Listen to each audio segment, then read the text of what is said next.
Combat in Valhalla feels like a blend of Origins and Odyssey, taking the best parts forward and leaving the worst behind. When I got to play the game for 3 hours, it felt like I barely scratched the surface because of all of the new features. But from what I played and everything that's been revealed, we have a pretty good look at what we can expect. Here's everything you need to know about combat in Valhalla. Keep in mind this video doesn't cover any stealth gameplay, so if you'd like to learn more, I made a video a few days ago that covers all we know about stealth.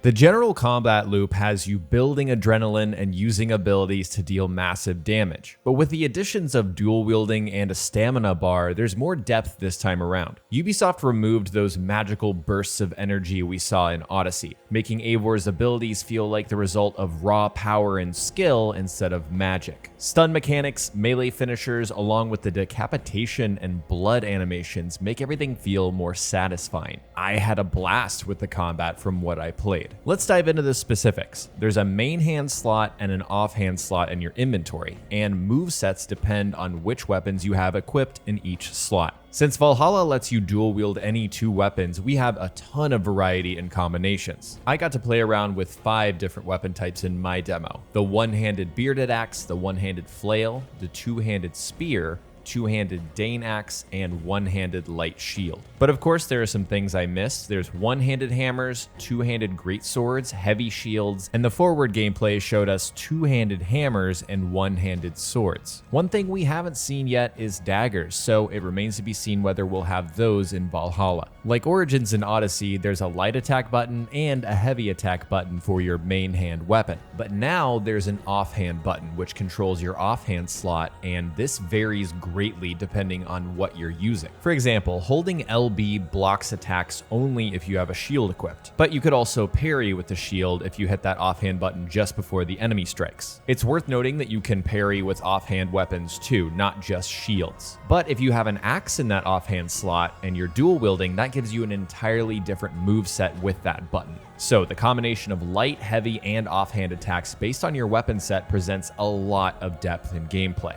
I tried using a shield in my main hand and managed to do some pretty cool shield-based light and heavy combos. From the gameplay, we've seen what dual-wielding shields looks like, and there's also some gameplay out there of dual-wielding two-handed weapons. It's a super flexible system that, again, I truly didn't fully understand while I was playing the game, but reviewing all of the gameplay that we have out in the wild, it is very robust. There's 2 primary resources in the combat loop: adrenaline and stamina. Adrenaline is represented by these little bars above your health. Adrenaline builds up by landing attacks and parrying, but it drains when you use abilities or take damage. Stamina builds up over time, but it drains by sprinting, using heavy attacks, dodging, or blocking. If you let your stamina run out completely, there's a penalty. Eivor's attacks are slower, and you might not be able to block or parry. This constraint feels like it's meant to add a skill curve, and I felt that on my boss fight with Thor the Fishmonger. I ran out of stamina and he punished me for it. Outside of that boss fight though, stamina didn't affect things too much. I think it's mostly there to make sure you're not spam dodging or turtling with a shield, because things like light attacks don't drain your stamina, so you can still spam those. There's no more passive health regeneration that we know of. Healing is managed through your rations, which is that little heart with the number in the bottom left. Out in the world, you can pick berries and mushrooms, collect food from enemy camps, loot food off of dead enemies. There's lots of ways you can refill your rations. Ubisoft has mentioned that this game will have the largest variety of enemies, and I definitely felt that. I found at least 10 different types of enemies, each with their own movesets. Weaker enemies used normal attacks, while others relied more on heavy attacks to switch things up. The most unique enemy I faced was Thor the Fishmonger, because he actually used my own abilities, like Dive of the Valkyries, against me. I didn't get to experience the other boss fights in the demo, but expect them overall to feel super unique compared to other encounters. In terms of difficulty and power level, we know that your global power is based on how many little skill nodes you have. The higher the number, the stronger you are, and the easier it will be to tackle more difficult enemies. Each region of the game has a recommended power level, which suggests that there won't be level scaling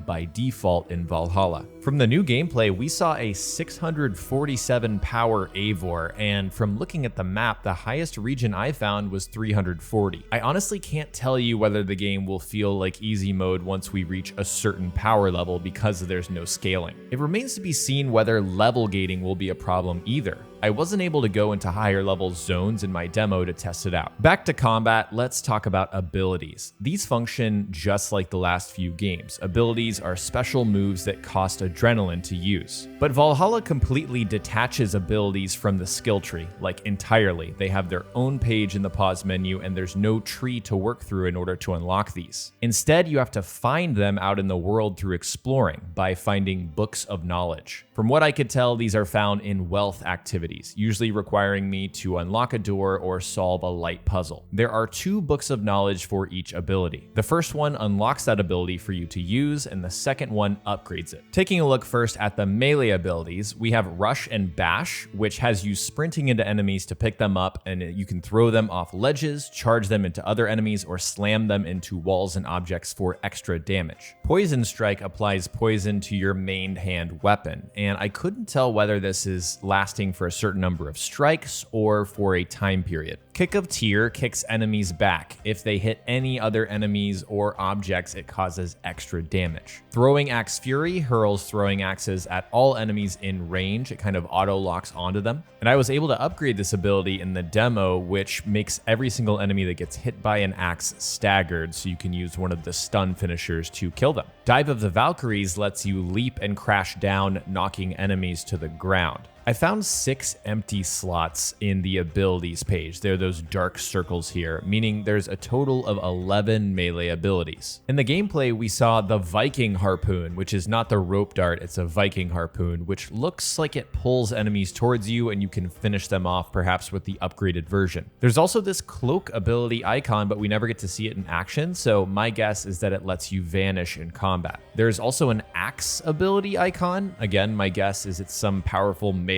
combo like Overpower. And then there's this sprint looking ability. My guess is that it increases movement or attack speed in combat. Regardless of what these do, there's only 2 more icons that we haven't seen for melee abilities, so we have a pretty good idea of what we're going to be able to do. Moving on to ranged combat. Now, there's no big evolutions with ranged compared to melee that I could found. It's pretty much the same as Origins and Odyssey. There's one small new detail with ranged combat, and when you pull up your bow, you'll see this orange glowy section on each enemy, which represents their weak spot. If you manage to hit this with an arrow, that enemy will be stunned or staggered, so you can follow it up with one of the stun finishers. I was able to use the light bow, which fires quickly with low damage, the hunter bow, which is more of a balanced option, and the predator bow, which zooms in for a high damage, slow fire rate. It is absolutely possible that there are more bow types that we just did not get to see, but again, I didn't see them in the demo and I haven't been able to find any out in the wild. Looking at ranged abilities, we have Mark of Death, which targets multiple enemies and hits them all at once. Raven Distraction uses Synin to distract enemies, and I got to upgrade this ability and it allows Synin to stun enemies in combat, so once again you can use one of those stun finishers. Thorn of Slumber puts targets to sleep.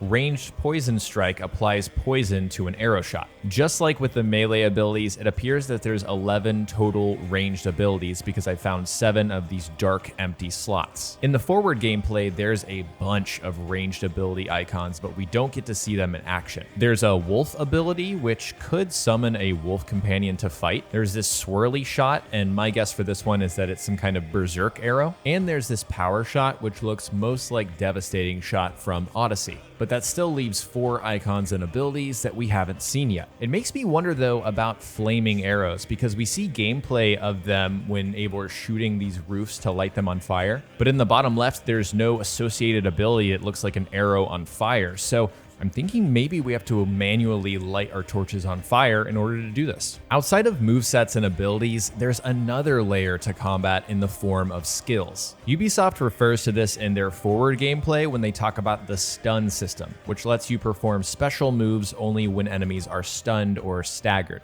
These are the right stick button prompts that appear on screen saying things like stun attack or finisher. There's a melee stun attack when enemies are within melee range, and a ranged bow finisher. Both of them do massive damage. You can stun enemies using a variety of abilities, anything from throwing Axe Fury to the Raven Distraction. I'm sure there's more ways to stun and stagger enemies that I didn't quite find. There's also the Stomp, which lets you finish off enemies when they're on the ground. We've briefly seen a skill that lets you pick up and throw enemy weapons that are on the ground, but I didn't get to try that in my demo. Outside of those button press abilities, there are tons of main skills that kind of fill out what you can do in combat. The variety of these skills is massive. I mean, there's at least 20 that we know of, so I won't be able to cover every single one in this video. Because there's so much to look at, I'm gonna do a separate skills video soon looking at the entire skill tree, but until then, here's a few examples.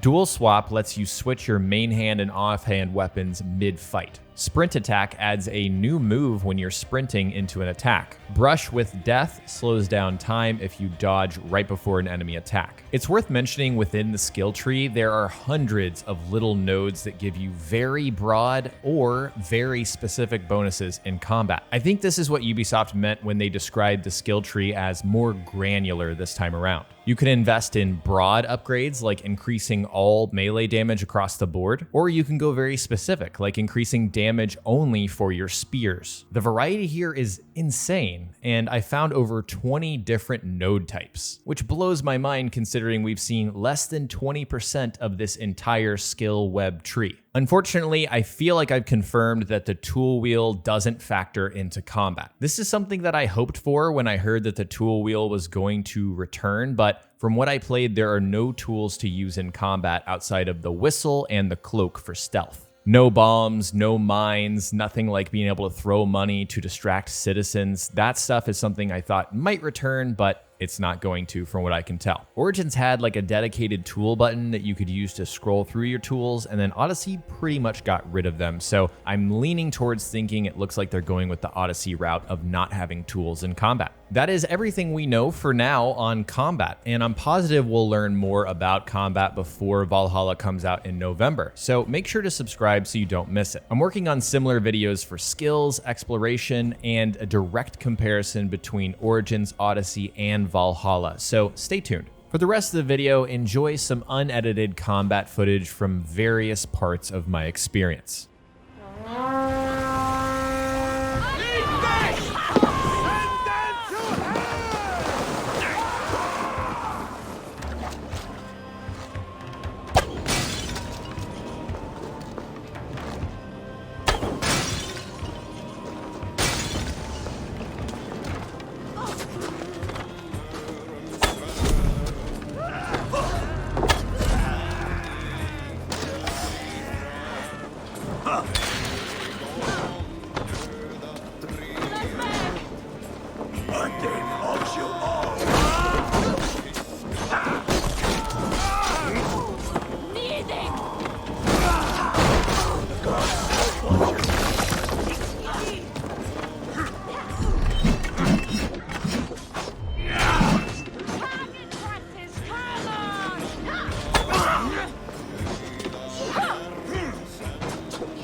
spoil the battle. Its heat returns to me.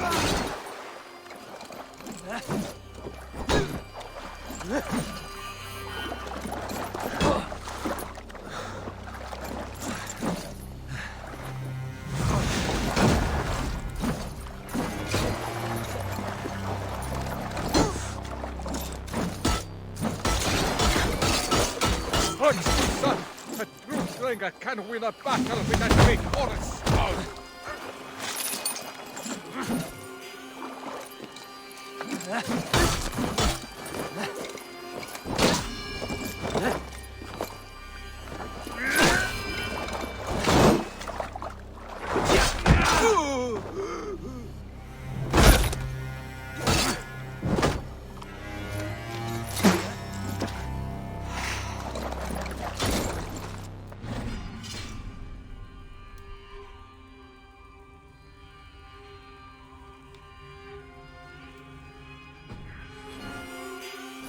Son, do not look away!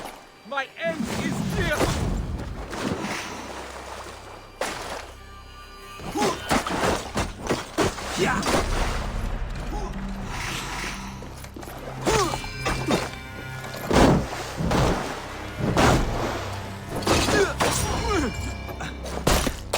I have reached the glory gate. Think of me, my boy, my dear love.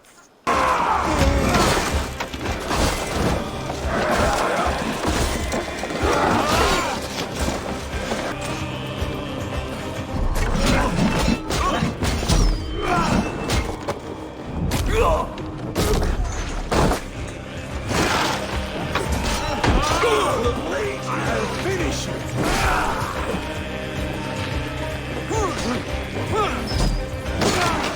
Where are you out, wielding? You're mine!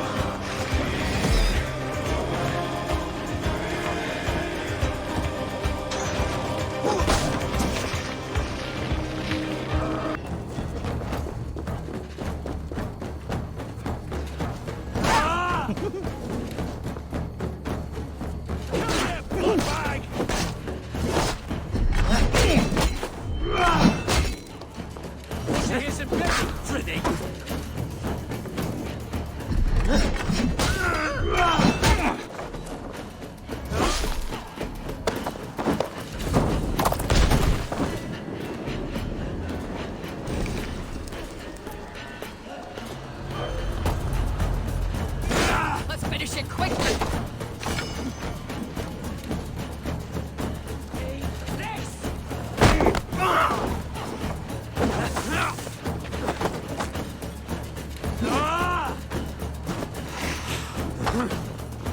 Met my friend here.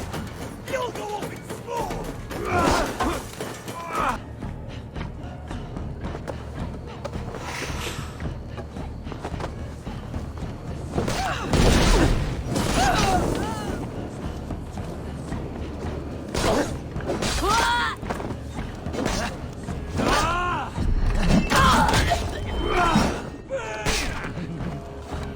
You'll be ashes soon!